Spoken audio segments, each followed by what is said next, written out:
Hello students, welcome back to Prepon. We are doing a series on modern Indian history, the 50 series.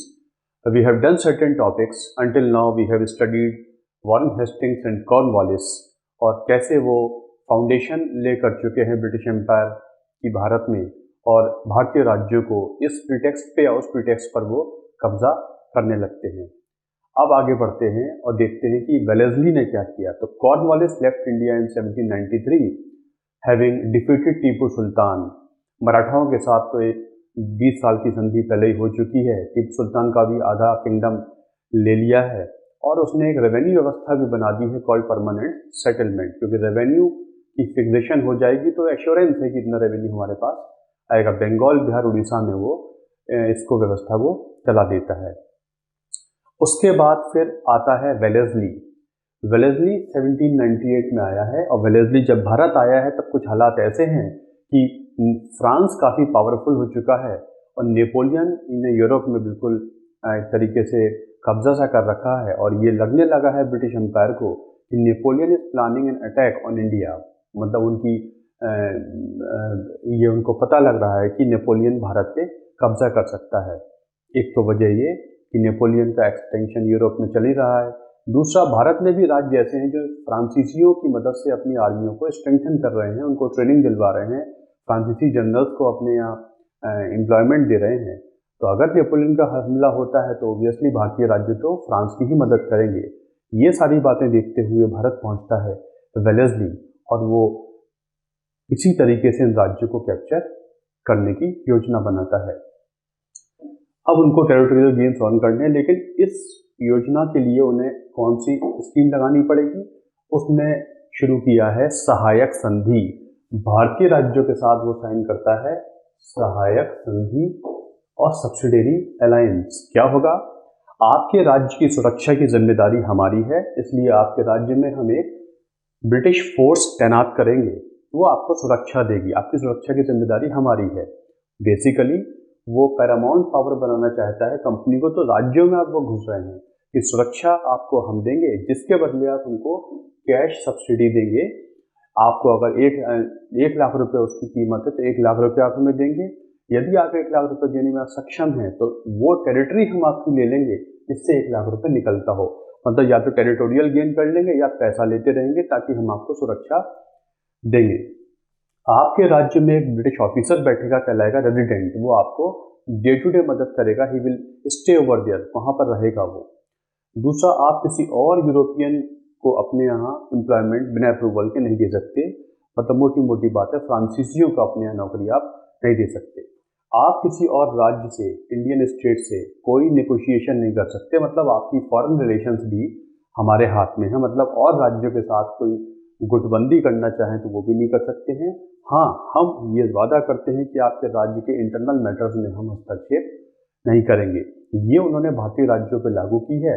मतलब ये है कि उनकी defence, राज्य की डिफेंस कंपनी के हाथ में है, राज्य के फॉरेन रिलेशंस कंपनी के हाथ में है और ये जो व्यक्ति आया है ये ग्रेजुअली इंटरनल मैटर्स में भी हस्तक्षेप करने लगेगा। मतलब सारे एरियाज, उस सारे डोमेन्स उस राज्य के कंपनी के हाथ में आ जाएंगे। कहते तो हैं कि फाइनेंस में हम हस्तक्षेप नहीं करेंगे, बट ग्रेजुअली जब ओवरऑल कंट्रोल उनके पास है तो फाइनेंस में भी हस्तक्षेप होने लगेगा। वैसे फॉरेन रिलेशंस, डिफेंस, ये उन्होंने इस तरीके से ले लिया था सब्सिडियरी अलायंस में।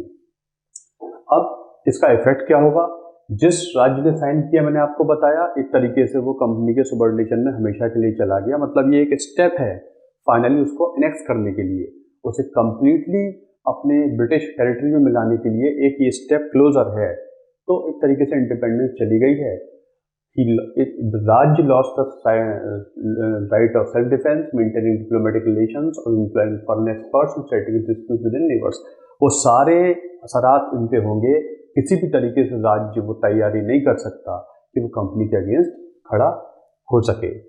In fact the Indian ruler lost all vestiges of sovereignty. मतलब जो मैंने आपको बताया, इस तरीके से वो राज्यों को कब्जा करने लगे हैं। अगर राज्य को सब्सिडी जो कैश लेना है उसकी कोई बेसिस नहीं है, कितना भी ले लेते हैं, बढ़ा भी सकते हैं। और अगर टेरिटरी लेनी है तो सब्सिडी राज्य दे नहीं पाएंगे, राज्य का कंट्रोल ही अपने सिस्टम पे नहीं रहा। कई बार राज्य सब्सिडी नहीं दे पाते थे, उनकी टेरिटरी ले ली जाती थी। तो पर्पज उनका बेसिकली इंडिया को में अपने गेन्स को कंसोलिडेट करना था। अब the system of this alliance has also led to the disbandment of army. अब ऑब्वियसली जब कंपनी की आर्मी सुरक्षा देगी तो इंडियन स्टेट की आर्मी डिसबैंड हो जाएगी, जो खुद सुरक्षा कर सकते थे वो खत्म हो जाएगी, और protected state tended to neglect the interest of the people. अब ये देखिए इंपॉर्टेंट है कि अब जब उनको वो एक तरीके से सिंबॉलिक रूलर हैं, कंपनी ही डायरेक्टली रूल कर रही है, तो उनका फिर अपने लोगों के भला करने में भी इंटरेस्ट कम हो जाएगा, जिससे मिस गवर्नेंस और होने लगेगी। कंपनी ठीक से करेगी नहीं और इंडियन स्टेट के राजा ठीक से कर पा नहीं रहे हैं या करना आप चाहते नहीं हैं, ऐसे में बहुत हालात खराब होने लगेंगे भारतीय राज्यों के और बेसिकली लोगों के। ब्रिटिश को फायदा क्या है? उनको फायदा यह है कि उनकी आर्मी भारतीय राज्यों के पैसे पे तैयार होने लगेगी और डिफेंस ऑफ फॉरेन रिलेशंस जो अपने वो राज्यों का करेंगे, उससे जैसे मैंने आपको बताया, उनको किसी तरीके से भी वो अपने आप को एक्सटेंड नहीं कर सकते, रिलेशंस बड़े गुट नहीं बना सकते, मतलब कंपनी के लिए चैलेंज नहीं खड़ा कर सकते हैं। इस तरीके से वो हालात सारे पैदा कर देंगे कि कभी भी उस राज्य के राजा को ओवरथ्रो करके वो या तो पपेट बिठा देंगे या खुद उस राज्य को अपने कंट्रोल में ले लेंगे। अब रेजली ने साइन किया है सबसे पहले निज़ाम से। 1798 में Nizam was the first who signed subsidiary alliance with East India Company. The first state which signed subsidiary alliance with company was Nizam of Hyderabad. उसके बाद जब निज़ाम नहीं दे पाता है सब्सिडी, तो 1800 में उसके कुछ एरियाज ले लिए जाते हैं, निज़ाम के कुछ एरियाज, क्योंकि वो दे नहीं पा रहा है तो उसकी और एरियाज कैप्चर कर लिए जाएंगे निज़ाम के। तो निज़ाम ने साइन कर दिया है 1798 में। अवध में साइन कर देते हैं सब्सिडरी अलायंस। 1801 में अवध से भी साइन हो जाएगी।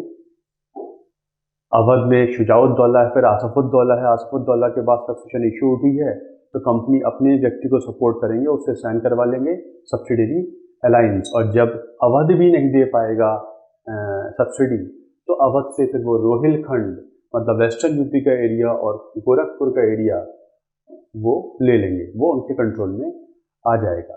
इस तरीके से अवध को भी उन्होंने बिल्कुल पंगु बना दिया है, इम्पोर्टेंट कर दिया है, और आगे चलकर जब अवध में हालात खराब होंगे तो अवध को अनेक्स कर लेगा डलहौजी। इसी तरीके से और राज्यों को भी वो कंट्रोल करने में लगा हुआ है। इस तरीके से निज़ाम उनके पास आ गया। अवध तो एक याद होगा आपको 1765 में शुजाउद्दौला से ही साइन कर लिया था, कुछ इसी तरीके का एक क्लॉज था, उसको और रिफाइन कर दिया है इस समय अवध के साथ, तो अवध भी कैप्चर हो गया है। मैसूर, टीपू सुल्तान को आधा किंगडम देना पड़ा था after third Anglo Mysore war, है ना, ट्रीटी ऑफ श्रीरंगापट्टनम आपको याद होगा। टीपू सुल्तान को तो वो वापस चाहिए है, और दूसरा टीपू सुल्तान तो सब्सिडरी अलायंस साइन करने वाला नहीं है, इसलिए टीपू सुल्तान पे अटैक किया जाएगा 1799 में। टीपू सुल्तान क्यों उनके लिए डेंजरस है? क्योंकि टीपू सुल्तान एक इंडिपेंडेंट माइंडेड किंग है, इंडिया में बड़ा पावरफुल है, वो बाहर के देशों से भी कुछ सपोर्ट कर रहा है। अफगानिस्तान में वो ये कोशिश कर रहा है डिप्लोमेटिक रिलेशंस के थ्रू कि अफगानिस्तान से हमला हो जाए पंजाब की तरफ, अंग्रेज़ों को कमज़ोर करने के लिए।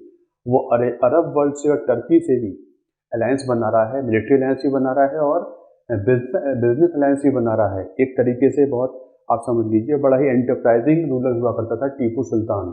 और फ्रांसीसियों की तो उसके यहाँ सेनेट टुकड़ी एक तरीके से हुआ ही करती थी, नेवल पावर भी वो था। इस तरीके से जब टीपू सुल्तान कुछ जब पता लगता है कि ये प्रॉब्लम बन सकता है, तो टीपू सुल्तान को लिक्विडेट करना ज़रूरी है। इसलिए टीपू सुल्तान पे अटैक हुआ है 1799 में, और हुई है third Anglo Mysore war. Third Anglo Mysore war हुई है, fourth Anglo Mysore war 1790। Third Anglo Mysore war तो 1792 में खत्म होगी। Fourth Anglo Mysore war, Tipu Sultan was defeated and killed in the fort of Srirangapatnam. Srirangapatnam के फोर्ट में Tipu Sultan was killed when he was fighting against Arthur Wellesley.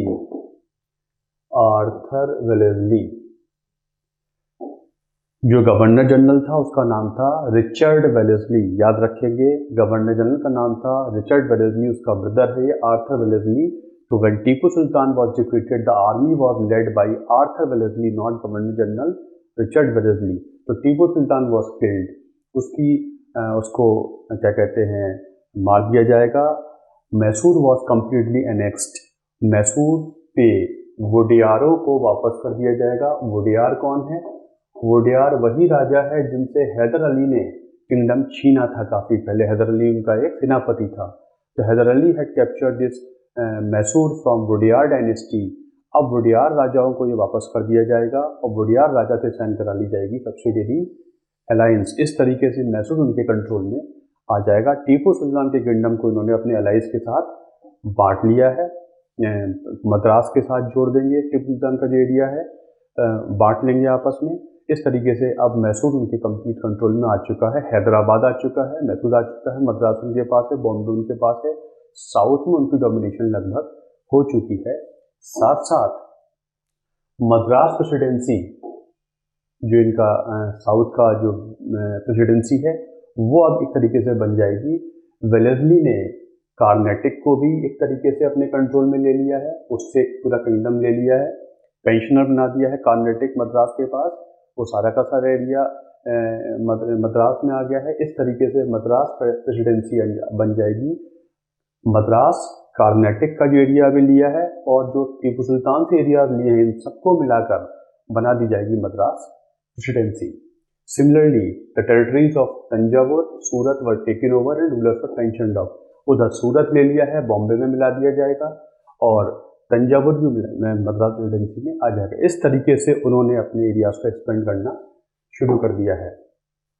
अब मराठास, 1802 में आपको याद होगा कि ट्रीटी ऑफ सलवाय 20 साल के लिए शांति स्थापित हुई थी अंग्रेजों और मराठाओं के बीच में, ट्रीटी ऑफ सलवाय, अगर आपको याद हो। अब क्या हुआ है, 1802 में मराठास को कैप्चर करना रह गया है दक्कन में। होता यह है कि होलकर जो है, होलकर में 5 मराठा पावर हैं, आपको पता है, Peshwa of Poona, Gaekwad of Baroda, Scindia of Gwalior, Holkar of Indore and Bhonsle of Nagpur. अब इन मराठाओं की एक महासंघ बना हुआ है, कॉन्फेडरेसी बनी हुई है, बट ये कॉन्फेडरेसी नाम मात्र के लिए है, ये आपस में ही लड़ते रहे, जो एक बहुत बड़ी वीकनेस थी। अब मराठाओं को लिक्विडेट करना है। होता यह है कि होलकर ने 1802 में पेशवा और सिंधिया को हरा दिया है। जब होलकर ने आपस में अटैक कर दिया है, होलकर ने जब पेशवा सिंधिया को हरा दिया है, तो Peshwa Bajirao two went to English for support and signed with them the Treaty of Bassein। उसने ट्रीटी ऑफ बसीन साइन कर दी है, मतलब सब्सिडियरी अलायंस की ट्रीटी थी ये। इस तरीके से पेशवा कंट्रोल में चला गया है ईस्ट इंडिया कंपनी के by signing the treaty of Bassein 1802। और मराठा सरदार अभी रह गए हैं, लेकिन पेशवा को तो उन्होंने अपने कंट्रोल में कर लिया है भाई 1802 और making Peshwa sign treaty of Bassein. Basically it was a treaty of subsidiary alliance. अब 1805 तक आप देखेंगे कि मराठास लगभग लिक्विडेट हो चुके हैं। 1803 से 1805 तक होती है सेकेंड एंग्लो मराठा वॉर, मतलब मराठा सरदारों से अलग अलग लड़ेंगे, उनको लिक्विडेट करने की कोशिश करेंगे। तो 1803 से 1805 तक जो मराठाओं से लड़ाई चल रही है अलग अलग, उसे कह देते हैं सेकेंड एंग्लो मराठा वॉर। 1803 में British armies led by Arthur Wellesley, the same Arthur Wellesley had defeated combined armies of Scindia and Bhonsle. Scindia और भोसले को हरा देते हैं। इस तरीके से सिंधिया भोसले भी इनके कंट्रोल में आ जाएंगे, साइन कर देंगे सब्सिडियरी अलायंस। पेशवा हो गया, सिंधिया हो गया, भोसले हो गया। गायकवाड़ एक बहुत माइनर पावर है और अब Holkar is a big power among them Marathas में। इस तरीके से सिंधिया, भोसले एंड पेशवा ये इनके कंट्रोल में आ चुके हैं। नौ अब वो होलकर को कंट्रोल करने की कोशिश करता है और होलकर से लड़ाई भी होती है। अंग्रेज़ों को होलकर को कंट्रोल करने की कोशिश कर रहे हैं, बट इस समय तक आते आते वॉर काफ़ी एक्सपेंसिव होने लगी है और नेपोलियन ने भी उधर यूरोप में काफ़ी एक तरीके से एक्सपेंशन कर रखा है और अंग्रेज़ों के लिए प्रॉब्लम हो रही है। उनके व्यापार जहाँ जहाँ यूरोप में होते हैं वहाँ पर एम्बार्गो लगा दिया है नेपोलियन ने। अंग्रेज़ों का व्यापार भी यूरोप में नहीं हो पा रहा है। इधर वॉर बहुत कॉस्टली होती जा रही है। अब इस वॉर पर रोक लगाना बहुत ज़रूरी है। इसलिए जब वो होल्कर से वॉर चल रही है, उसे लिक्विडेट करना भी बाकी है। इससे पहले कि ये मामला और आगे बढ़ता, कंपनी वापस बुला लेती है रिचर्ड वेलेस्ली को। इस तरीके से वेलेस्ली को वापस बुलाया जाता है और भेजा जाता है यहाँ पर कॉर्नवालिस को। वही कॉर्नवालिस परमानेंट सेटलमेंट वाला, वो आता है with the policy of non intervention. आप वहाँ जाइए, इन हालातों को रोकिए। कॉर्नवालिस यहाँ पर आएगा, रहेगा, यहीं पर उसकी डेथ हो जाती है। Cornwallis died in India. जब वो सेकंड स्टेंट पे आया है उसकी डेथ हो जाती है और Cornwallis was buried in Ghazipur, UP के गाजीपुर में उसको दफना दिया गया, बरी कर दिया गया। तो कुछ समय के लिए कॉर्नवालिस दोबारा आएगा और मराठाओं को वो नॉन इंटरफेरेंस का वो सिस्टम फॉलो करेगा और होल्कर से कुछ समय के लिए संधि सी हो जाएगी। तो दिस वॉज वेलेस्ली। वेलेस्ली ने, ये कहा जाता है कि Wellesley converted British empire in India into British empire of India. उधर बंगाल, अवध वगैरह तो कंट्रोल में हुआ ही करता है। ये कंट्रोल में उनके होता है। हैदराबाद भी आ गया, मैसूर भी सारा आ गया, कुछ मराठास भी आ गए और ये पंजाब और सिंध रह जाता है, बाकी सब हो जाता है।